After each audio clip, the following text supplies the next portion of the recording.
শুভ সকাল বন্ধুরা। তো এখন বাজে 9টা। তো কালকেরে রাত্রিবেলা সারা রাতের প্রোগ্রাম ছিল, তো আমরা যাইনি কারণ ছেলেটা খুব ছোট আর বড়টাও থাকতে চায় না গিয়ে। তো ওই জন্য উঠে পড়েছি অনেকক্ষণ, তারপর ছেলেটা জেগেছিল ভোর থেকে বলে আমি আবার ঘুমোচ্ছিলাম। আর কাল রাত্রে দাদাভাই এসেছিলো, ও আর বড়টাকে নিয়ে গিয়েছিল একটু মল্লিকপুরে। বড়টা টিফিন খাচ্ছে, পরোটা কিনে নিয়ে এসছে। ঘরের খাবার দাবার পছন্দ হয় না, তো এই যে তরকারিপত্র সব কিছু নিয়ে মা গরম টরম করে নিয়ে চলে এসছে। তো আমি এই বাসি লুচি দিয়ে চা খেতে ভীষণ পছন্দ করি, তার জন্য চা লুচি নিয়ে বসেছি। আর ও খাচ্ছে পরোটা কিনে নিয়ে এসছে। তো চলো সকাল থেকেই ব্লগটা স্টার্ট করছি, আর এরপরে কী রান্না হয় কী করা হয় সবটাই তোমাদের সঙ্গে শেয়ার করবো, তোমরা দেখতে থাকো।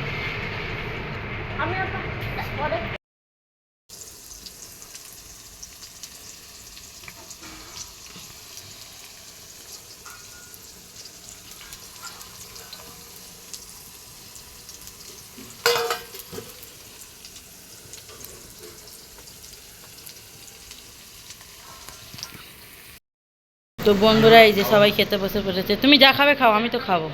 তো ওই কটা ভাত তুমি খাবে না কেন?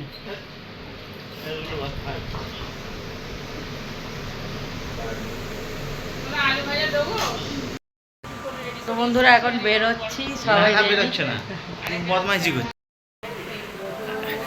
আর এই যে এরাও রেডি হয়ে গেছে, মা পুচু মার কোলে। আর এই যে বড় পুচু জামা কাপড় পরে দাঁড়িয়ে আছে, আর ওটা একটা আমার মামাতো বোন।